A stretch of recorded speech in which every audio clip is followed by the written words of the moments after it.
Hello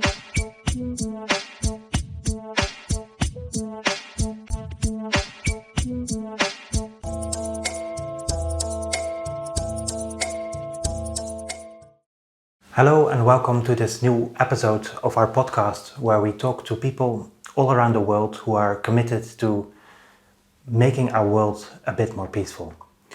And today I'm very happy that I can talk to Dana Mustafa. She's a cancer researcher and she's Palestinian, and she's also an activist who is demonstrating almost every Thursday in front of the Ministry of Foreign Affairs as part of a collective Doctors for Gaza. And today we want to discuss and talk with her about specifically the healthcare system in Palestine and Gaza and the way it's being under attack by the Israelis. So welcome, Dana. Thank you very much for being here with us. Thank you so much for inviting me, and thank you for giving the opportunity for other voices to be heard and to understand more about what's going on. Yeah, thank you very much. Maybe first question, you're Palestinian? Correct. But you were born outside of Palestine. Yes. And you're not the only one. Can you say a little bit about your family's history? Sure. So my blood is Palestinian, and I was never be able to go to Palestine until a couple of years ago. My father was born in 1945 in a city known as Haifa, and you hear quite a lot about it now in the news. It was because it's a harbor, so it was one of the cities that was occupied by ships from Europe. And my father's family lived all their life in a city called Jenin. And actually, I'm wearing in my shirt, we are from a village, and we bought this shirt because the shirt has the name of the village. What's the name of the village? Arabe. Arabe, Yes, okay. It's a village known to resist quite a lot. Okay. We have the Nakba and the Naksa, unfortunately, in 1948. That was the first occupation in 14th of May, 1948. Israel started to occupy Palestine officially, but they did not reach until Jenin. Jenin suffered, which is the big city in that area. It's suffered in 1967. In Arabic, we call it the Naksa. And after a Naksa, my grandmother had to flee, had to go out of our family house, which still exists in Jenin, with the youngest kids. So my father was already out. He was studying his university in Egypt. But she, with the youngest uncles and aunts, my grandmother, had to walk all the way from Jenin to Jordan. She crossed the border, meaning she crossed the river with the youngest kids. As far as I know, my youngest uncle was 4 years old. He could not walk all of that distance, so they sort of rented a donkey for him and his other sister. They're still alive, and they can verify the story, unfortunately. Yeah. And then they went to Jordan, and Jordan at the time, so the Palestinian left, they were forced to leave. They didn't leave by choice, just like the situation right now. They were forced to leave. And depending on the geographical location, they decided to go either to Jordan, to Egypt, to Lebanon, or to Syria. Yeah. These are the borders, the bordering countries. My family, my father's family lived to Jordan, and they were the only part of the Palestinians that automatically became Jordanian. So they gave them the Jordanian passport. It meant two things. It meant that we are not Palestinians officially, even though we have papers to prove that we are Palestinians. But from that moment, we became Jordanian, and from that moment, we were not able to go back. Everybody who left, either in 1948 or in 1967, forced to leave, were not able to go back. And therefore, my father studied in Egypt, and then people in Palestine or Palestinians felt that they have to resist in two different ways. Those who stayed in Palestine resisted with force. Those who stayed outside or were forced outside of Palestine, they resisted with education. And they supported financially as much as they could. My father went to the States and he got his master's degree from the States and went back to create an Arabic family. So I was born in Kuwait. Yep. Okay. But then I traveled. So I was born in Kuwait and then I left first 5 years. I don't remember Kuwait at all. We left when I was 6 months old. The first 5 years were in Abu Dhabi. I grew up in Saudi Arabia, and finally I studied my bachelor degree in my bachelor and my master's in Jordan because I was Jordanian. It's interesting that you say that you resist through education. Yes, that's very important. Yeah. How do you see that? How does that work? Can you explain that, resisting through education? Well, education, and you see it's good that you ask me this question because it's actually connected to the situation right now. I wish everyone knows about the situation in Palestine. I wish everyone knows about the situation. What happened to us in 1948? Yeah. That's education. Palestinians were always like, we are farmers. Part of us are farmers, and the other part who were in cities like Al-Quds, Jerusalem, or Jenin, or Nablus. These are we have many more. Gaza as Gaza, not as a strip like now. These are part of the cities. We have many more. We have Akka, Haifa, Safad. These are all cities that Yafa as well. Yes, beautiful place. Those are all cities, and those cities we have, for example, we have the first university, which was a school in Bir Zayt. It was established in 1929 or 24, if I'm not mistaken. So, and what really was highlighted in these schools or universities is the interaction. So the education was so much fluidic. It depends on the situation right at the moment, and it evolved with the situation when the situation evolved. So it was very dynamic, very fluidic. We are known for that. So when we were forced out of our countries and we were never able to go back until today, I'll tell you in a bit about the numbers. We will never be able to go back until today to Palestine. People felt like, okay, they have to do something to support.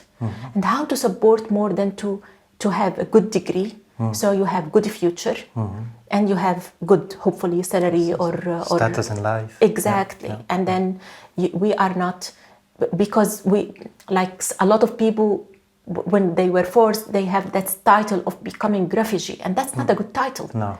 So they wanted to wipe it away by showing the world that what they are capable of. Exactly, exactly. And that's through education. That's still through education. We are known to have that education. I'm sorry, I'm taking it personally, but my aunts, for example, they had a master's degree in the 70s. And that is not something it's not exceptional. Like a lot of people would like to have that degree. I heard and I read somewhere that Gaza is one of the highest educated population in the world. Correct. Exactly, yeah. Correct. So it's very remarkable. So, and we are actually here together also to learn and to educate ourselves and to educate an audience. So I hope you can help us in that, and you're already doing that. So actually what we need more education on also, you mentioned Nakba. These are terms that we heard. The 47, 48, a Naksa that was happened after 67? 67. Yeah. Maybe a strange question, but how, if considering those episodes, how would we call this period actually? What's currently happening? This period, I mean, I don't find the word describing what's going on. Because what does Nakba and Naksa mean, literally? This period... for me, it's not for me. It's according to the International Court of Justice, it's a genocidal period. I was discussing recently with my sister because, we have to vent and we have to continue. And she told me literally, like, Dana, do you think what happened in 1948 was less or any different than what's going on? And no, it wasn't. In 1948, between May and December, more than 500, and I don't want to say wrong numbers, but I believe more than 552 villages were completely wiped away from the map by Israel and by the allies of Israel, by the supporters of Israel. Would you imagine 500 plus villages are wiped away from the map, with their people, with the buildings, with the university, with schools, with the graveyard, everything. I went to some of these villages when I because I had to see the remains, and you wouldn't imagine what happened.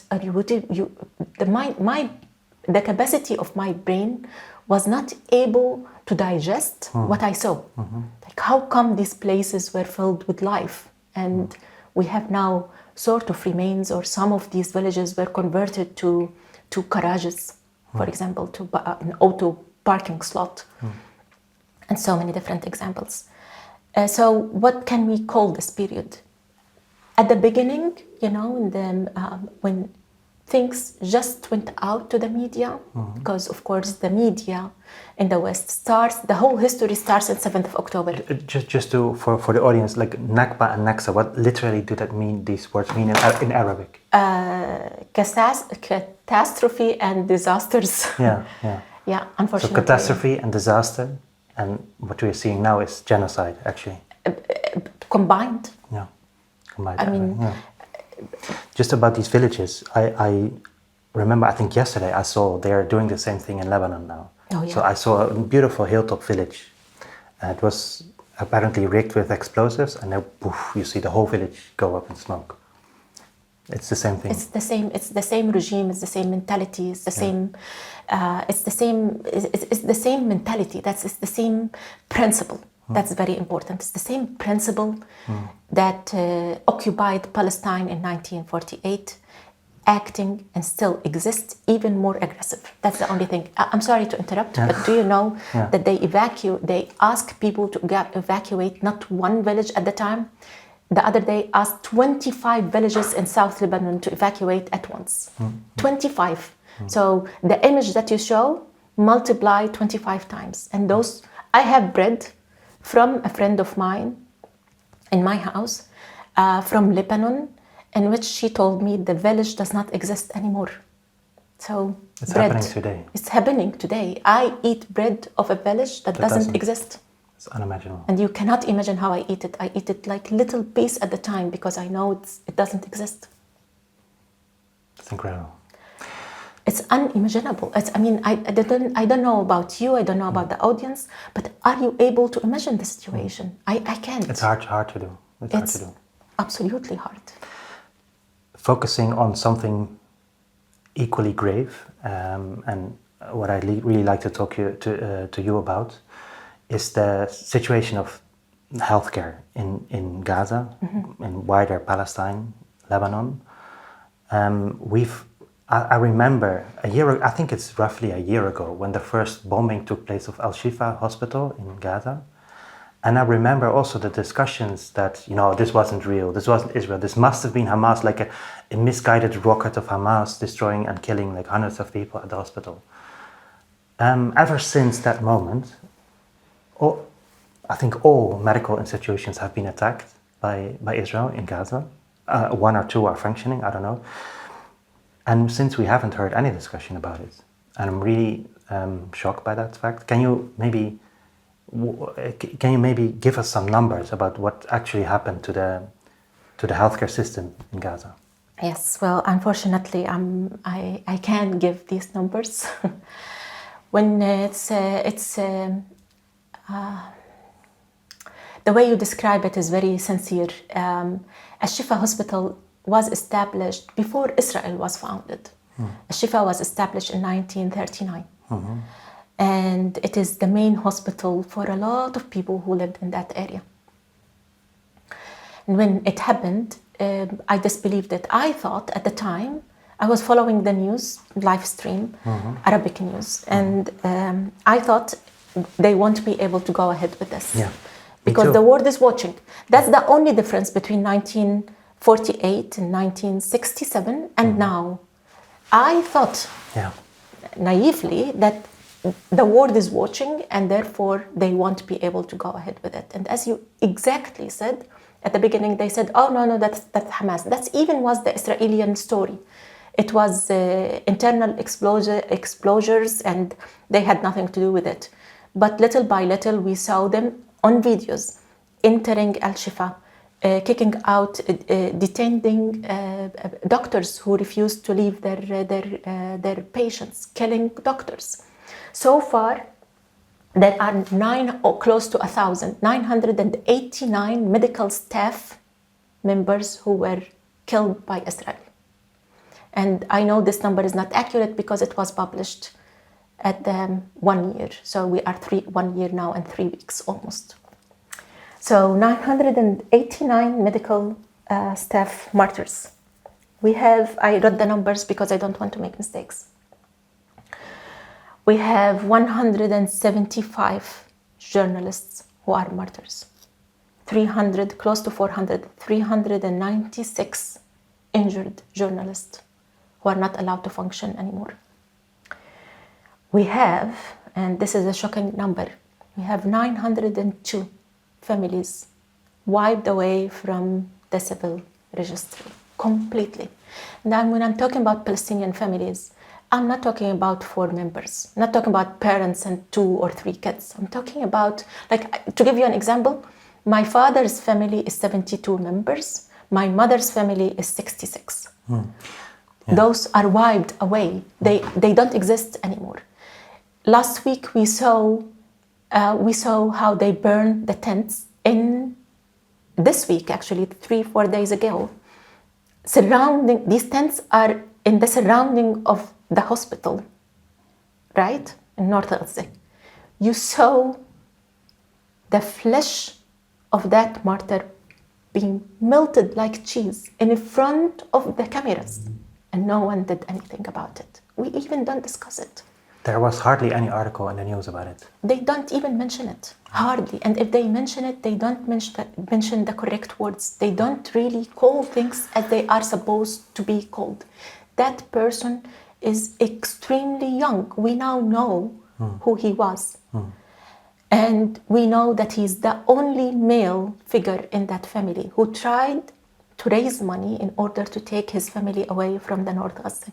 We saw him burning, with his flesh melting in front of the cameras. What have we done? Nothing. 3 months ago, 3 or 4 months ago, and it was in the summer, because at the time we arranged a protest in The Hague and we went to it. They bombed tents. And it was a huge news. Also, the Dutch news covered part of it. A couple of months ago, they again bombed tents. The hole these rockets made is more than 20 floor deep. No one mentioned it. And now they burned the tents and no one is mentioning it. It's just we tolerate everything. I'm sorry to interrupt. Yeah. We tolerate everything that we don't. The Western media and society, specifically USA and Europe, tolerate everything Israel does without any law. It's the same with the schools. I remember all the first times. The first time the hospital was attacked. Correct. The first time a refugee camp was attacked, like Jabalia. I don't know which was the first one. Jabalia. Yeah. And Al-Hwasat. Maybe, yeah. And then was also a refugee camp. That was news. The first time tents were bombed. The first time schools full of refugees were bombed. All those first times were mentioned. And Israel saw, there's some outrage, but it's manageable, so we can do it again and again. Also, the first time food aid trucks were bombed. Right. That was news. Yes. And the second time, third time, nobody even mentions. I guarantee you, since the first time everything happened, it just continued. Yeah. And you see it right now, you see The it. UNIFIL. Yeah, I mean, and The they first say time was problem. It's been attacked this morning. It was attacked again, and no one mentioned it. And the problem with that is, if you don't correct the situation, if you accept whatever that identity is doing, it's how to stop it. You see it exactly what happened when they invaded Jenin. They invade Jenin all the time. That's the city where I come from. It's Jenin is second Gaza, and no one talks about it. That's in the West Bank.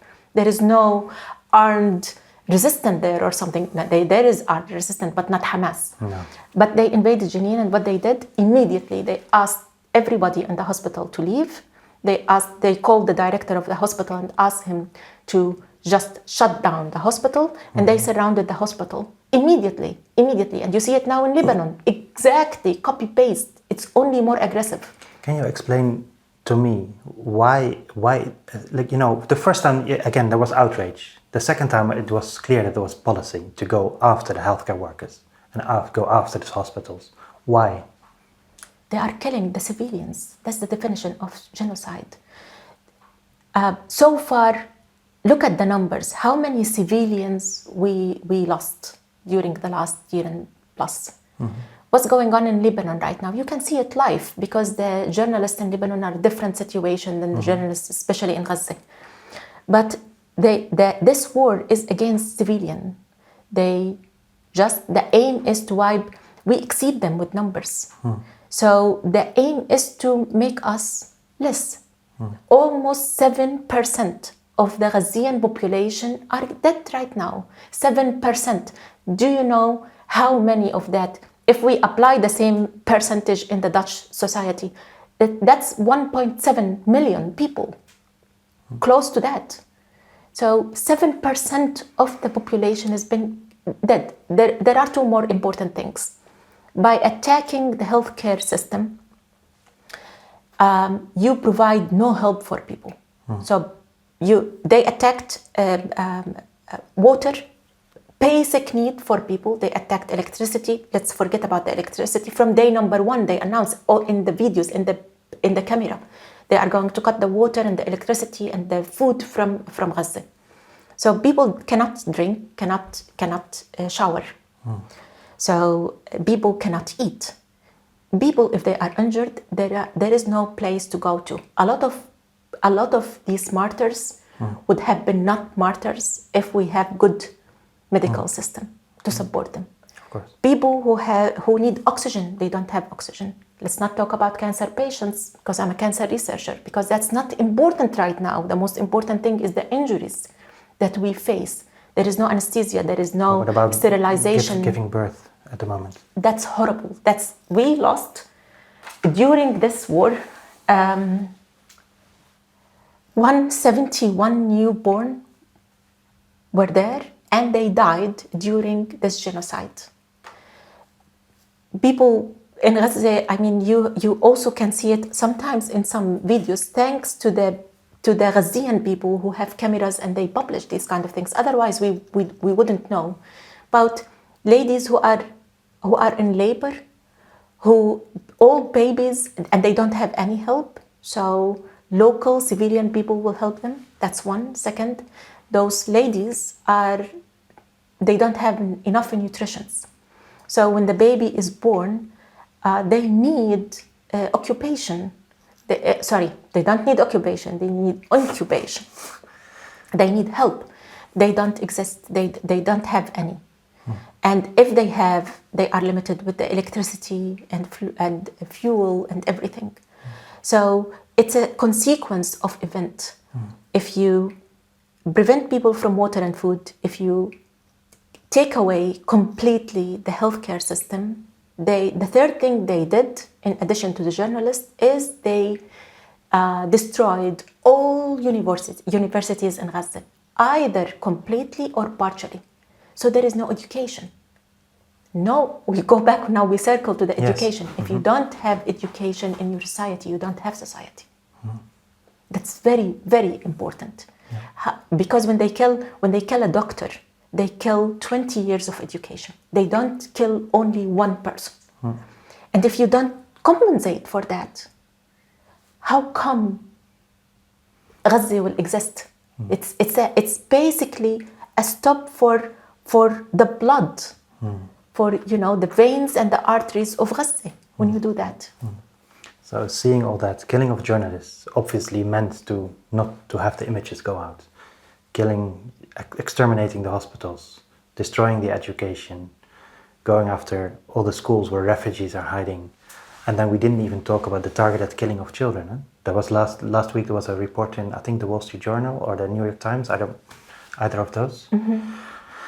But it was obvious for many people before that time, of course, that there's so many doctors who said they're bringing in so many targeted, like sniped children with gunshot wounds to the head and to the chest, etc. Correct. So That's they're going very for correct. the children, specifically going for the children. They are going for the children. Yesterday, we lost 7 kids who were just playing at the beach of Gaza. Just like that. And no one talks about that. That drives me crazy, of course, but because those kids, they have nothing to do with it. They used smart missile to kill a twin who are 4 days old. Their father went to bring their birth certificate, found the mother, the twin, and their grandmother dead. That was also, we saw it in the news. I wonder if the Western media showed it. So seeing all that, and we look to the future, what can you even look to the future at this moment and wonder where's it headed?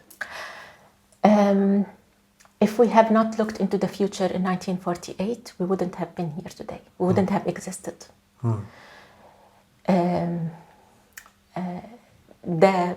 What we are going through right now, what not only Palestine but also Lebanon is going through right now is extremely difficult and devastated. But there is not only hope. We Palestinians are known to have sumud. This is an Arabic word, steadfasting.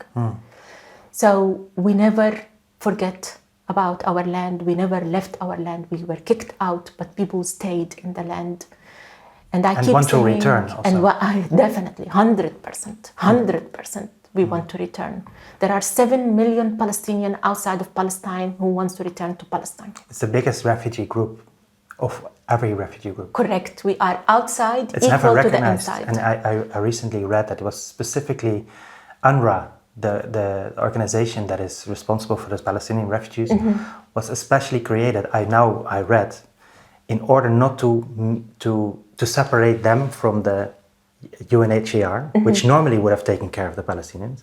But if the Palestinians would have been under UNHCR, it would have been obvious to the world that these are the biggest group of refugees. So actually, I understood that Israel, which is now targeting UNRWA, we didn't even talk about that. UN workers that are being targeted. Hundreds of them have been killed. And the UNIFIL. And UNIFIL in now. Lebanon, yeah. But I only recently understood that the reason for UNRWA was that Israel didn't want this group to be seen as sort of the biggest group of refugees in the world. It is That's why it had to be dealt with separately. That's correct. That's absolutely correct. I hate to talk about numbers. When we talk about numbers of the martyrs and so on, I feel like we have dreams. They have dreams. They had story. They are people. But if you talk about numbers, you will be astonished.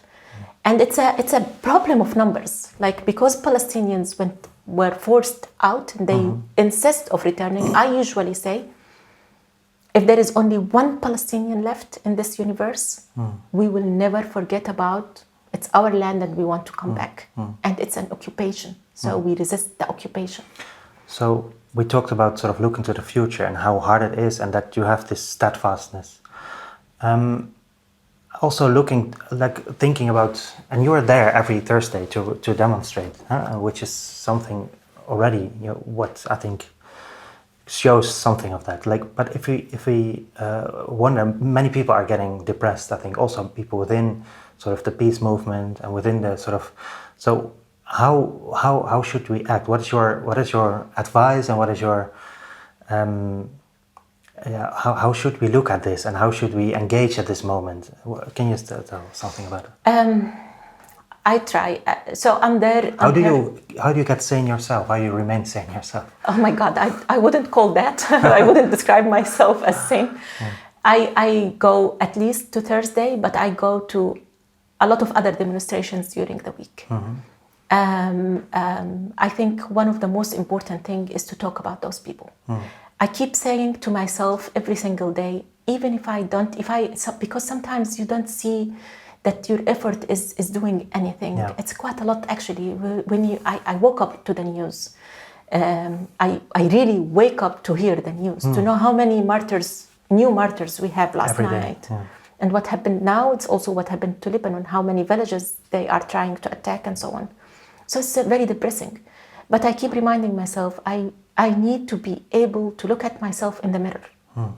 So what I do, if it is a lot or not a lot, it's nothing is a lot for Gaza, nothing. Nothing we do is enough even. Whether we help with our voice or our money or our conversations or our heart, because sometimes you resist with your heart, with your feelings. Whatever you do is not enough. But at the end of the day, at the end of this life, at the end of my journey, I want to be able to stand in front of the mirror and be 100% sure that I did what I could based on my moral compass. So, key word for audience, especially the young generation, is we have to, in my opinion, we have to be 100% sure about our moral compass and to work, to act, to protect our values, to stand up with our principles, because at least they are our principles. We have all resources right now. If anyone wants to know about what's going on daily basis, I can give you the websites. There are some resources that shows you, although in Arabic, but it shows you, the picture speaks 1,000 words, what's going on. But everyone has to be sure about their principles and to act toward them. Put yourself in the other person's shoes. If you don't accept it for another person, how do you accept it for yourself? If you suffer in the other direction, how would you take it? I think that's very important, because we tend to believe that, and it feels like that, it feels like we are far away, whether we are in Europe or we are even in surrounding countries, Arabic countries, or in the States. You feel like you are far away, but you are not that far away, because the principles apply to everyone. And Ukraine is not far away. And once you lose those principles, they're also lost here, not only there. Exactly. Yeah. Once you change the law towards what you accept during war, that's never going to go back. And we live it. We live until today, 76 years. European people still apologize for Jewish people because of what they did in the Second World War. Turn it around. How many years Europeans are going to apologize to us? The genocide is going to... If they take the principle universally and see that all humans are equal. Exactly. If they apply it in the other way around. Thank you so much, Dana. I'm afraid this is all the time we have for now, but it would be wonderful to have you on the show maybe in the future again, because there's so much more to tell. But I think you've shared a great deal of what's happening and about yourself and the extreme horrors that are taking place. And also thank you for inspiring us and to be conscious of who we are and as humans, and that we should remind always ourselves of what it is that we contribute to the world, and if we can look ourselves into the mirror. And I hope our politicians will do the same, and at one day may wake up and see how terrible it is what we do actually, and that we can actually change something. They should look. They may, but I wish for them, but I think they should. Anyhow, thank you so much to you and to your team for this interview, and for your kind words and effort you put in this program. It's very important for all of us. Thanks a lot. Thank you so much.